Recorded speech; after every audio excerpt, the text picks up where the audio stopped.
সান premium ঘি নিবেদিত।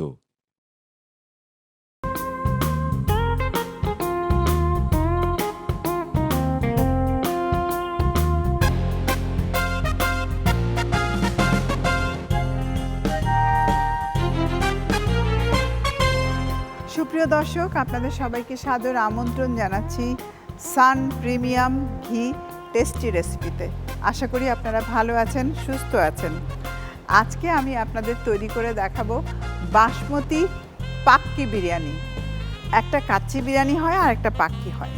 তো চলুন তাহলে বাসমতি পাক্কি বিরিয়ানি তৈরি করতে কি কি উপকরণ লাগছে দেখে নিন।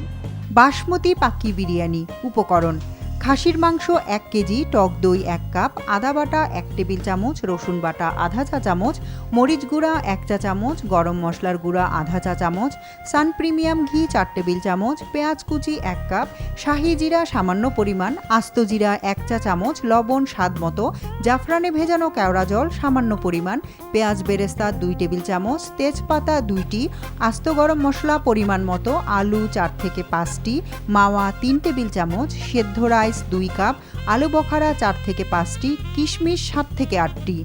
সুপ্রিয় দর্শক, আপনারা দেখে নিয়েছেন পাক্কি বিরিয়ানি তৈরি করার উপকরণ। এবার রান্না করব, তবে তার আগে পরিচয় করিয়ে দিচ্ছি আমাদের আজকের অতিথির সাথে। আমাদের আজকের অতিথি একজন উপস্থাপিকা, এক সময়ের জনপ্রিয় উপস্থাপিকা ফারা শারমিন আওলাদ। প্লিজ, কেমন আছো ফারা? এই তো আপা, আপনি কেমন আছেন? আমি ভালো আছি। মানে তোমাকে দেখে আরো বেশি ভালো লাগছে, কারণ যেহেতু তোমাকে এখন আমরা মিডিয়ায় কম দেখি, কিছুটা কম দেখি, তো আজকে আমি রান্নায় চলে যাচ্ছি। আমরা তো কাচ্চি বিরিয়ানি খাই, বাট আজকে আমি পাক্কি বিরিয়ানি করব। নামটা শুনে তো আপু আমি খুব মানে ইন্টারেস্টেড। পাক্কি বিরিয়ানিটা কি? পাক্কি বিরিয়ানিটা হলো পাকানো হবে বেশি, এজন্য মাংসটাকে কাঁচা থাকবে না। কাচ্চি বিরিয়ানির মাংস কাঁচা থাকে, বাট পাক্কি বিরিয়ানির মাংসটা মানে রান্না হয়ে যায়। তো আমি যেটা করব, আমি সব আগে ম্যারিনেট করে নিই। জি, খুবই সিম্পল, একদম সিম্পল ওয়েতে করব। এখানে খাসির মাংস নেওয়া হয়েছে তোমার, তার সাথে এখন বাকি সব মশলাগুলো আমি অ্যাড করে দেব। আচ্ছা, প্রথমেই দিচ্ছি টক দই। টক দই দিয়ে দিলাম। টক দইয়ের সাথে যেটা হবে, আদা পেস্ট একটু বেশি পরিমাণেই যাবে, 1 টেবিল চামচ পরিমাণ, রসুন হাফ, একটু ঝাল ঝাল হয় এটা, আচ্ছা, একটু মানে গুঁড়ো মরিচ 1 চা চামচ পরিমাণ দিয়ে দিলাম এখানে। আর আদা রসুন পেস্ট, মানে বাটা মশলার মধ্যে এইটাই যাবে। আর গরম মশলা, মানে বিরিয়ানির স্পেশাল মশলা এখানে আমি দিচ্ছি হাফ চা চামচ পরিমাণ। এখানে অনেক ধরনের মশলা আছে, যা কিনা আমি একসাথে এখন মাখিয়ে ম্যারিনেট করে রাখবো। একটা জিনিস কি, বিরিয়ানি রান্না করতে যত ম্যারিনেট করে রাখা যায়, ততই কিন্তু তার স্বাদটা তত বেশি ভালো হয়, মাংসের ভেতরে টেস্টটা তত বেশি। হ্যাঁ, এখন যেটা করব, আমি এটাকে রেখে দেব এক পাশে। তবে আজকে আমি যে পাক্কি বিরিয়ানিটা করব, সেটা মূল উপকরণ হলো সান প্রিমিয়াম ঘি। এটা তুমি দেখছো একটা মানে প্রোটেকশন অনেক ভালো, ডাবল চেম্বার। আমি প্লাস্টিকের এটা একটা ঢাকনা খুলে নিলাম। এটা ইজি ওপেনার, জাস্ট আমরা ক্যান ওপেন করি না, নাইস। এই আমরা সাধারণত সিলিংটা অত্যন্ত ভালো, স্বাস্থ্যসম্মত, সবচেয়ে বড় জিনিস যেটা। তো আমি এখন যেটা করব, সান প্রিমিয়াম ঘি দিয়ে দিচ্ছি এখানে আমি 3 টেবিল চামচ পরিমাণ।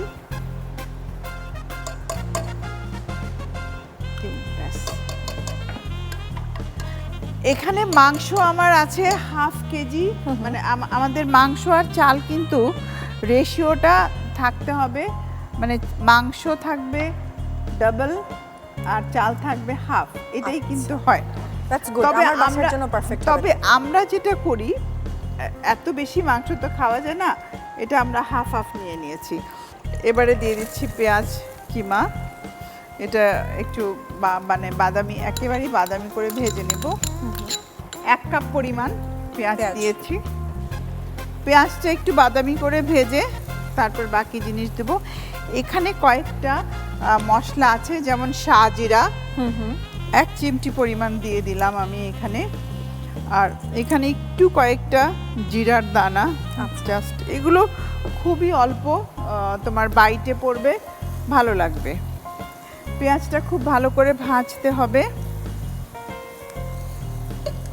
আর এই ফাঁকে আমি যেটা করব, আমি একটু দুধটা গুলিয়ে দিচ্ছি, আমার এখানে দুধ লাগবে। আচ্ছা, আমি কি নাড়বো আপু? হ্যাঁ, শিওর।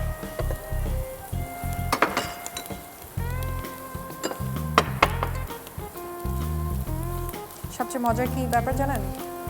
এখন তো সময় হয় না একদম টিভিতে কোনো প্রোগ্রাম দেখাটা কোনো কিছু, বাট এখনো কিন্তু রান্নার কোনো প্রোগ্রাম দেখলে আমি ঠিকই আঁকতে।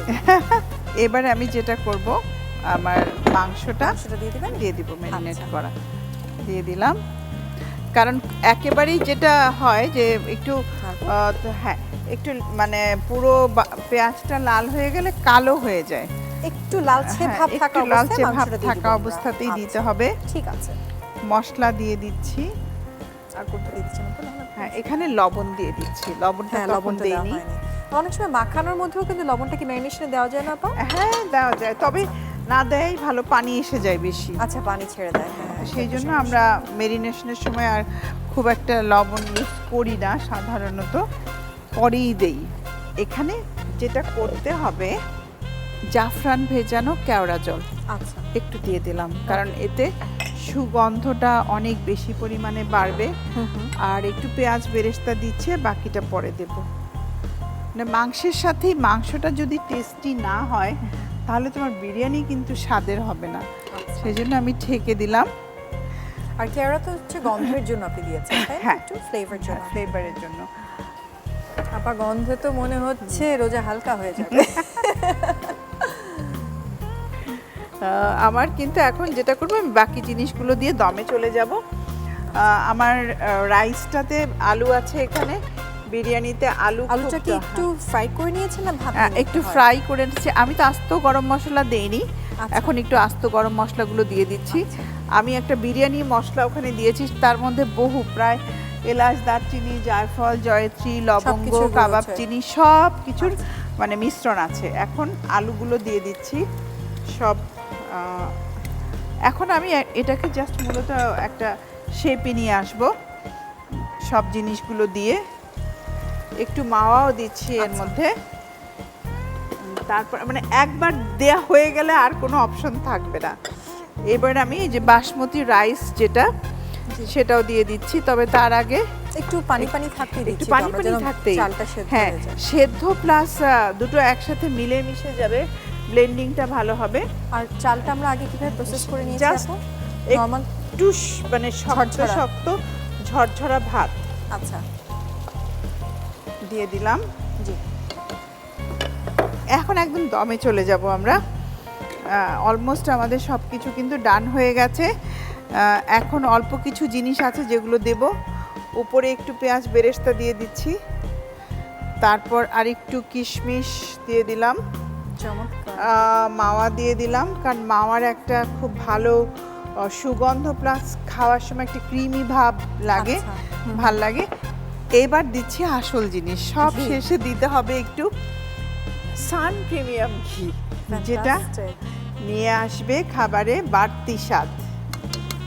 বাড়তি স্বাদের জন্য আমি এখানে 1 টেবিল চামচ পরিমাণ।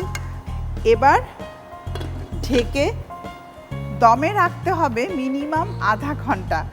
প্রায় হয়ে এসেছে, আমি এখন একটু নেড়ে দেব। তুমি দেখতে পাচ্ছ জাফরানের একটা কালারও কিন্তু এসে গেছে। আমি এখন সার্ভ করে দিচ্ছি, আগুনটা বন্ধ করে দিচ্ছি। অসাধারণ একটা স্মেল এসেছে। আপনারা আনফরচুনেটলি বুঝতে পারছেন না স্মেলটা, বাট লুকটা অফ কোর্স দেখতে পাচ্ছেন। বিউটিফুল। প্লেটটা কাছে নিয়ে নিচ্ছি। তুমি দেখো জুসি ভাবটা কিন্তু রয়েই গেছে। মানে হালকা ভেজা ভেজা অবস্থায় আমরা আসলে এটা সার্ভ করলে ভালো হয়। তা না হলে বাসমতি রাইসটা কিন্তু এমনিতেই একটু ড্রাই, তো তুমি যদি আরো ড্রাই করে ফেলো তাহলে পুরোই ড্রাই হয়ে যাবে, খেতে ভালো লাগবে না। আর মাংসের কালারটাও দেখো কি সুন্দর হয়েছে। সাজিয়ে দেব, দেখেই মনে হচ্ছে অনেক টেস্টি হবে।